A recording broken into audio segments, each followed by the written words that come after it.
From Hollywood, it's time now for... Johnny Dollar. Hi, Johnny. Who dat? George Reed. Well, Merry Christmas, George. Is it? Oh, what's the matter? You ever hear of Jediah Gillis? Eccentric? Owns about half of Rhode Island? That's the boy. A couple of weeks ago, he wrote a special policy on an item he wanted insured. And it's up and disappeared, huh? How'd you know? Oh, just a wild guess. What did he lose? I hope you're sitting down, Johnny. Yeah? Why? Because the insured item is a mouse. House? Mouse. What?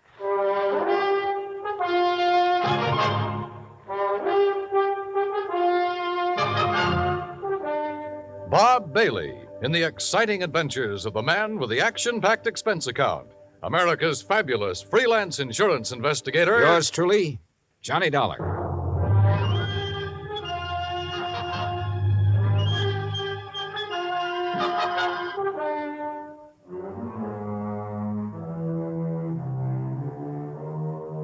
Expense account submitted by Special Investigator Johnny Dollar to Floyd's of England, American Branch Office, 443 North 15th Street, Hartford, Connecticut.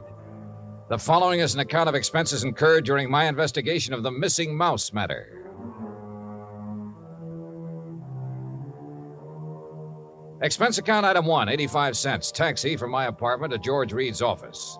He was on his feet waiting for me. His Ivy League suit looked as though it had been slept in, and he needed a shave. Close the door, Johnny. Yeah, sure. Johnny, I'm going to level with you. This thing has me going. Well, it serves you right.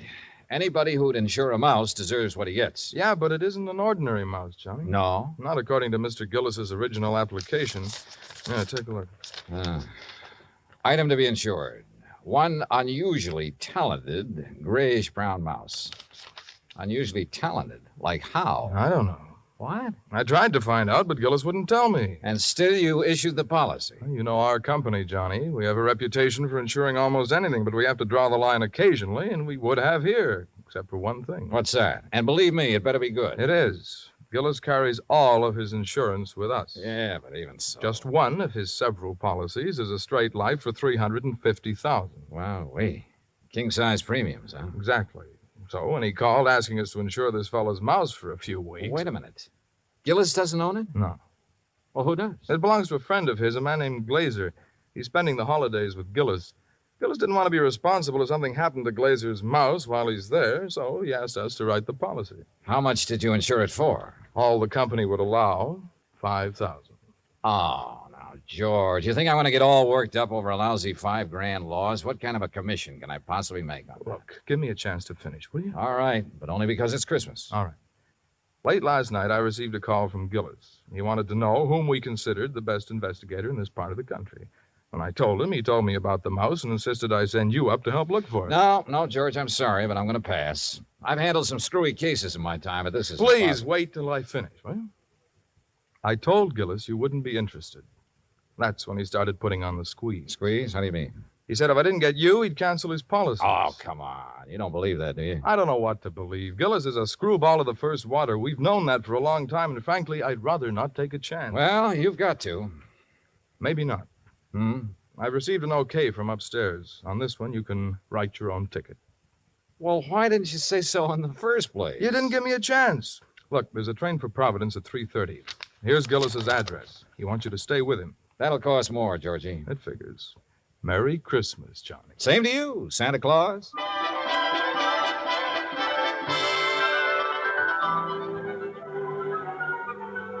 Expense account item 2, 85 cents, cab fare back to my apartment.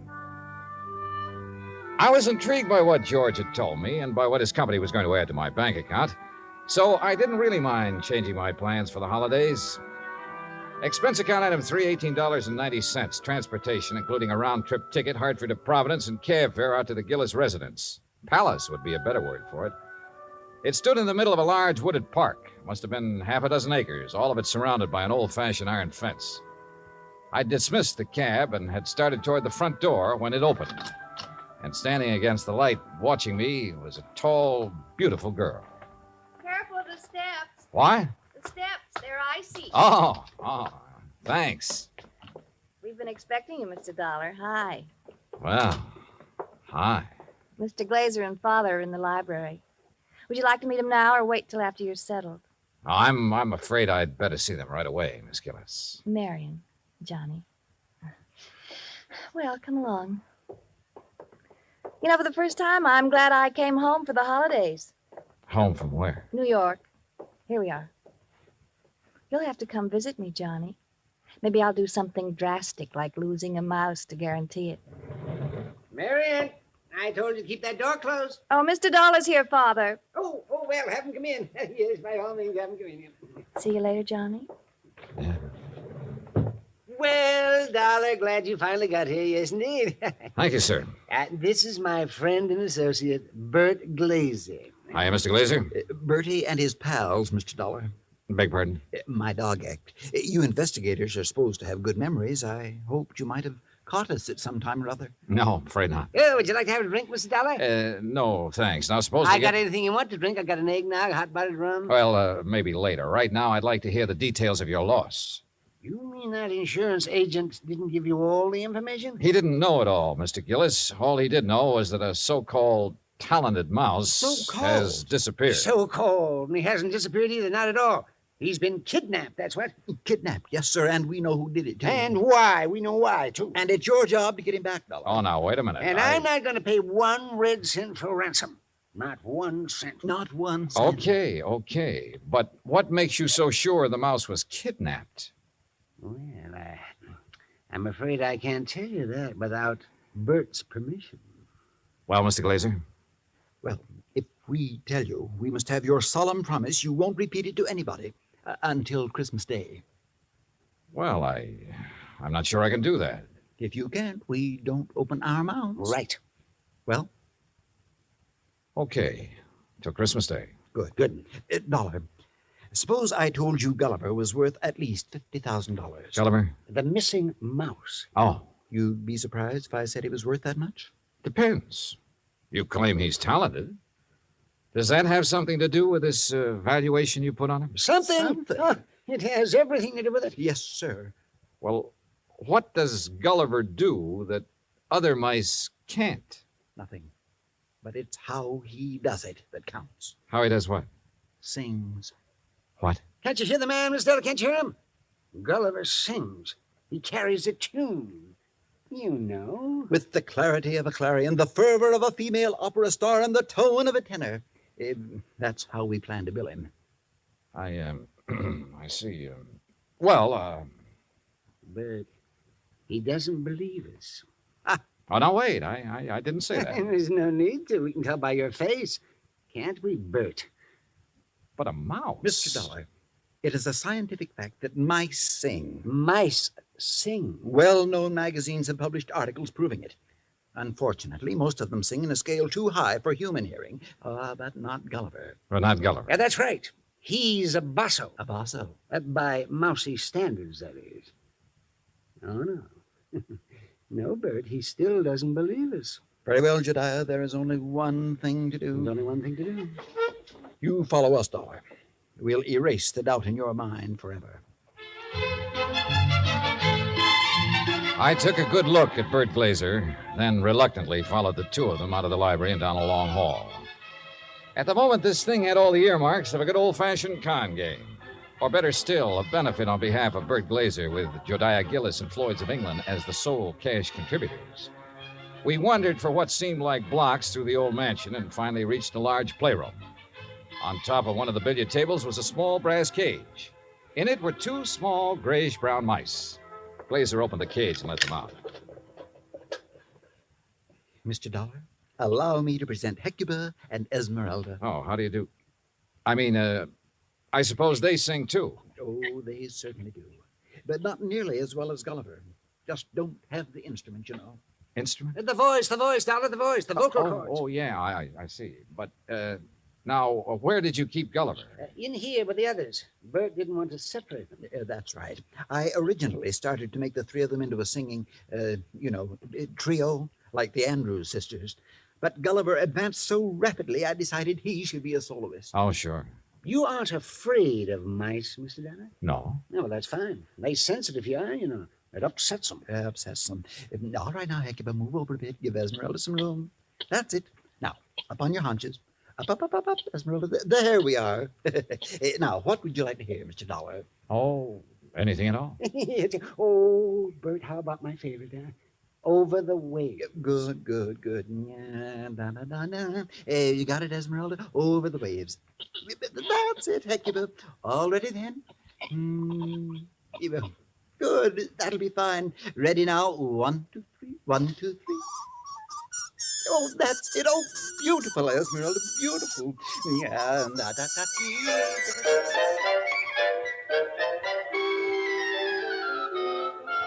Well, I won't say I was convinced, but I won't say I wasn't.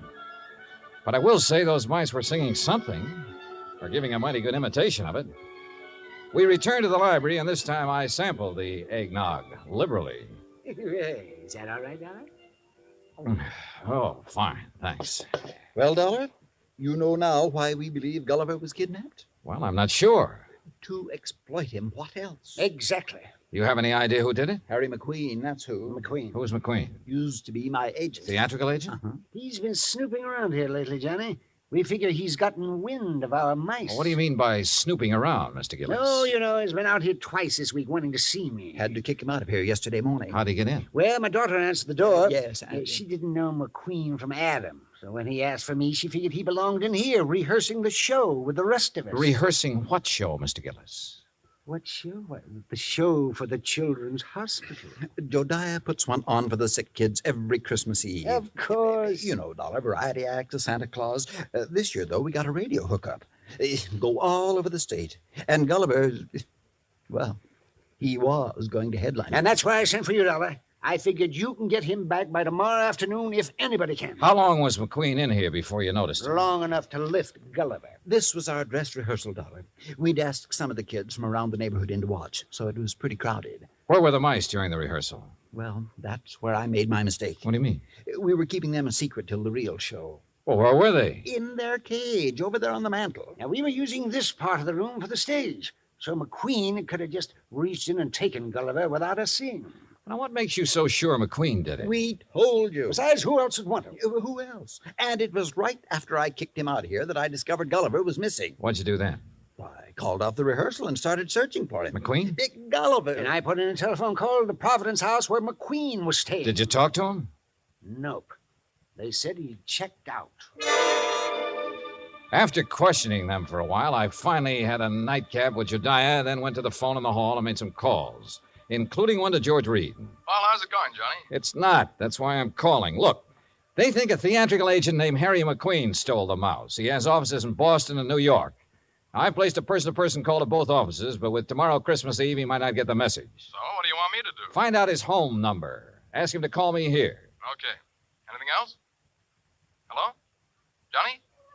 Johnny, you there? Yeah. And so is a cat. What? A big yellow cat. What's so unusual about that? Oh, nothing. Except he's got a grayish-brown mouse between his two front paws.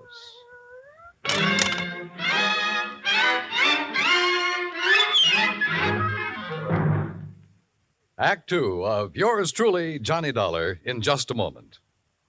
You can't buy happiness by the pound or the yard, but you can have it by the hour with no strings attached every Monday through Friday evening and each Saturday in the daytime when the Robert Q. Lewis Show is on the air. Join him and his fun-loving gang 5 nights a week and Saturdays in the daytime on most of these same stations. Now, Act 2 of yours truly, Johnny Dollar, and the Missing Mouse Matter.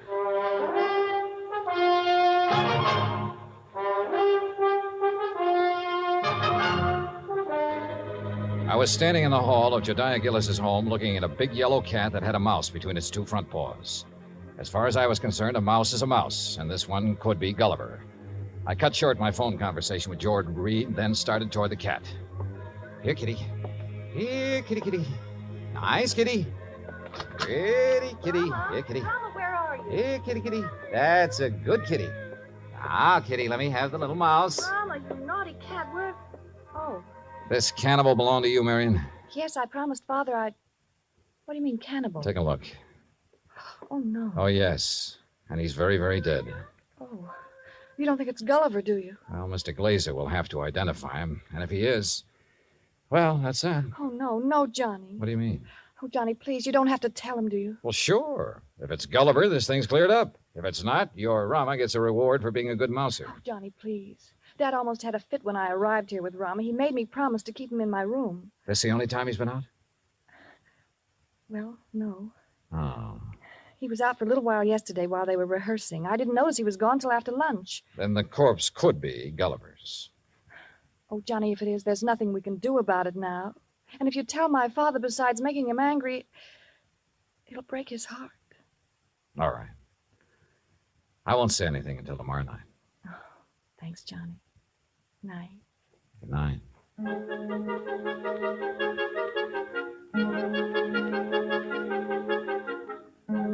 Christmas Eve morning came cold, crisp, and clear.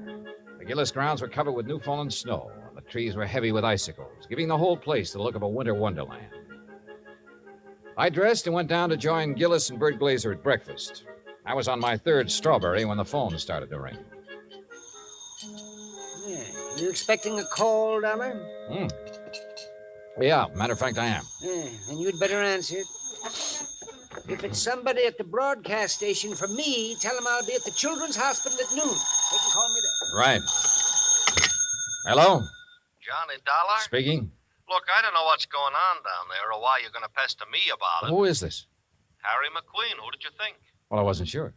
Well, your friend Reed got me out of bed this morning, Dollar. He told me you wanted to ask me some questions about a mouse that's missing from Jediah Gillis's place. Hey, that's right. What do you know about it? Well, I've done a lot of pilfering in my time. I've taken towels from hotels from Maine to Miami and Seattle to Bridgeport. But I never had to stoop so low as to steal a mouse from any hotel, garbage dump, trap, or field. Do I make myself clear? Perfectly. Except for one thing. Yeah? This particular mouse was a performer. Was a what? He was trained, did tricks. Still doesn't interest me. Well, then why were you trying to see Mr. Gillis? To get some of my people on his Christmas show. Anything wrong with that? No. There'll be a lot of publicity about it. Would have done him a lot of good. And you're sure you weren't interested in the mouse? Look, Dollar, when I went into this business 18 years ago, I swore then I'd never handled kids, belly dances, or animal acts. But you handled Bert Glazer's dog act. Is what? Dog act. Bertie and his Oh, pals. somebody's feeding you a line, Dollar. That act was Bill Bertie and his pal, and the pal is a dummy. Glazer's a top-notch ventriloquist. He's a master. You hear me, Dollar? Yeah, Harry. I hear you fine. I had to do some thinking, so I put on my coat and went outside for a walk around that wooded park. What I had just learned about Glazer confirmed what my instinct, my common sense, had been telling me all along. Except for one thing. The performance given by Hecuba and Esmeralda the night before. If Glazer had been doing the singing for those two mice, he was a master ventriloquist. Which was exactly what Harry McQueen said he was. I'd started back toward the house, wondering if I should get Jediah aside now and tell him or wait until after the show, when something soft and cold hit me on the back of the head. Hey! Sorry, Johnny, I couldn't Oh. resist such a serious target. Anything new? Well, if you mean, have I found Gulliver, the singing mouse? No. Dad told me to tell you if Gulliver does turn up before 1:15, rush him over to the hospital. Yeah, sure. But I think that's extremely unlikely. You think Rama got him, don't you? If he did, he got a very ordinary mouse. He didn't get one that sings. I'm afraid I lost you. Doesn't matter. Oh, now I wonder what he wants. Who? That boy on the porch. Oh, well, if this was Hartford, I'd say he was the paper boy coming around to collect. Well, it's not Hartford, and he's not a paper boy because Dad doesn't subscribe to anything but Fortune. Oh, well, then he's selling something. Well, if he is, he's not going to give us a chance to buy any. Johnny, looks like we scared him off. That's funny. Hey! Hey, come back! He sure tore out of here when he saw us. Wonder what he wanted. Do you suppose he was one of the kids they invited in to see the dress rehearsal? Well, if he was, what would he be doing back here today? I don't know. Let's take a look around. We found it in the playroom, near where Gulliver's cage had been. It was a roundish metal clamp, the kind a boy wraps around his trouser leg when he's riding a bike. I was about to call the hospital and ask Jediah for a list of all the kids they'd invited to the rehearsal when the front doorbell rang. Johnny, it's that boy again. Better let me get in.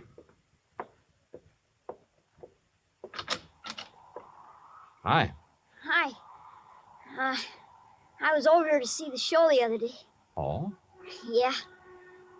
You see it? No, I wasn't here then. Oh.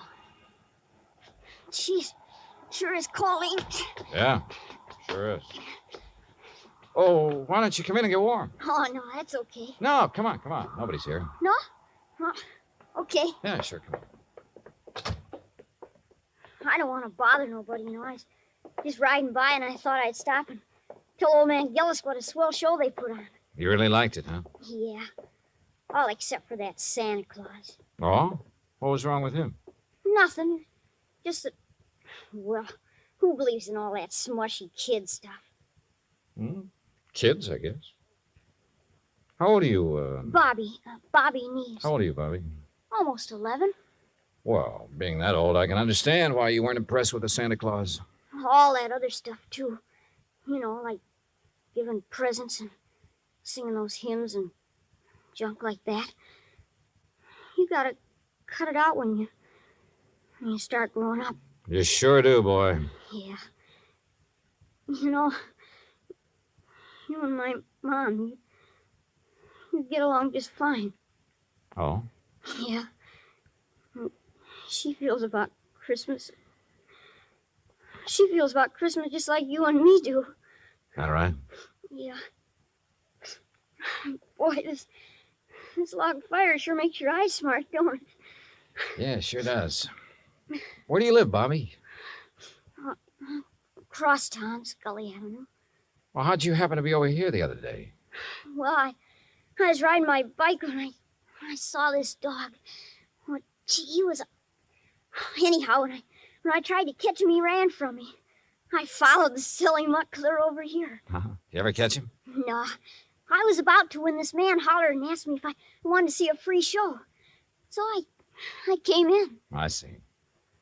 Well, you must like dogs a lot, huh? Sure. You got one? Used to have one when my pop was with us, but we can't have no pets where we're living now. Oh, that's rough.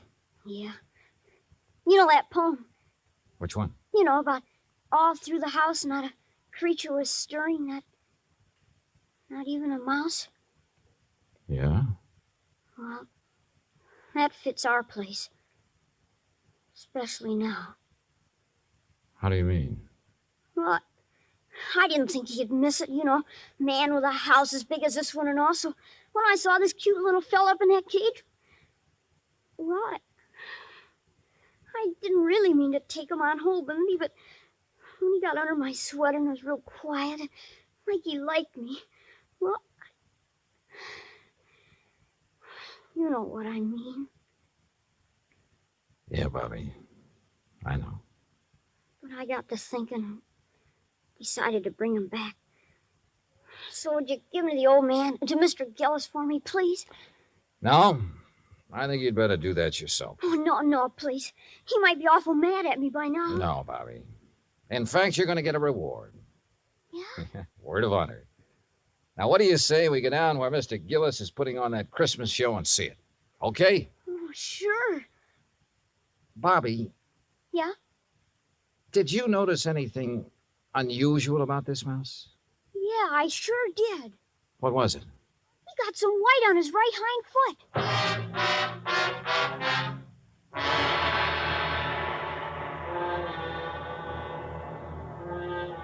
Expense account item 4, $1.60. Cab fare from the Gillis residence to the Children's Hospital for Marion, Bobby, and myself.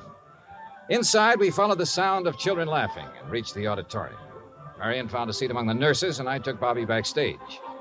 When Jediah saw Gulliver, his face lit up like one of the trees he'd had delivered to the war. Oh, Gulliver! By golly. I knew if anybody could do it, you could, Dollar. I didn't do a thing, Mr. Gillis. All the credit goes to Bobby. Oh, to Bobby. Well, I'll speak to you after the show, young man. Yes, sir. Bert, look, he's back. So glad to go, my stout Gulliver. Oh, I do declare I have never been so glad to see a person before. You better hurry, Bert. He's scheduled to go on in just a minute. Oh, he will. Well, I'll go check on the microphone when everything be just so. Don't go away, Dollar. No, he won't. Bobby, why don't you sit over there where you can see the stage? Yes, sir. Bert, you think Gulliver will sing today? I know he will. Oh, get ready, Gulliver. But that boy had Gulliver all day and all night, and he didn't sing once. Ah, did the boy ask him to? Ladies and gentlemen, boys and girls, for the first time in a while, one of the wonders of the world, Gulliver, the singing mouse. Hey, Mr. Dollar, can that mouse really sing? That is what we're going to find out, Bobby. Exciting, isn't it, Dollar? Sure is, Mr. Gillis. All right, thank you, folks. Thank you. Thank you. And now for Gulliver's first number, he'd like to sing with... what's that, Gulliver? I see. Uh-huh. He's going to sing Jingle Bells, but he wants me to get off stage so everybody will know it's really him doing it and not me. Thank you. Is he all right, Bert? Oh, fine, fine. Just feeling his out. Well, why doesn't he start? He's going to. Listen.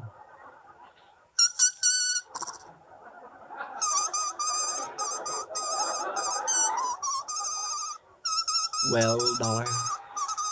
Now I have seen everything. Me too. Gee.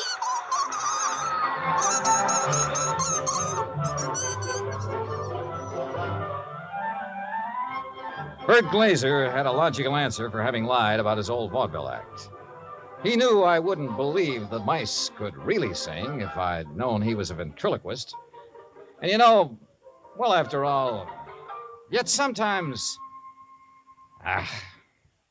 Expense account total, including cab fare, Hartford Station to my apartment, $38.20. As for my separate and additional fee, as agreed upon before I took this matter, well... There's a boy named Bobby Neves who lives on Scully Avenue over in Providence. See that he gets it, huh? Yours truly, Johnny Dollar.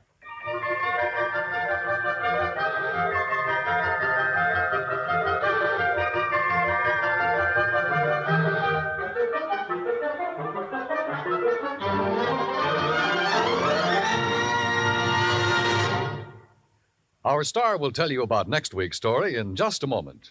Meantime... Hey, Dan, I'll make a deal with you. Oh? Let me have the mic for a second, then you can tell them about next week's story. By all means, be my guest. All right.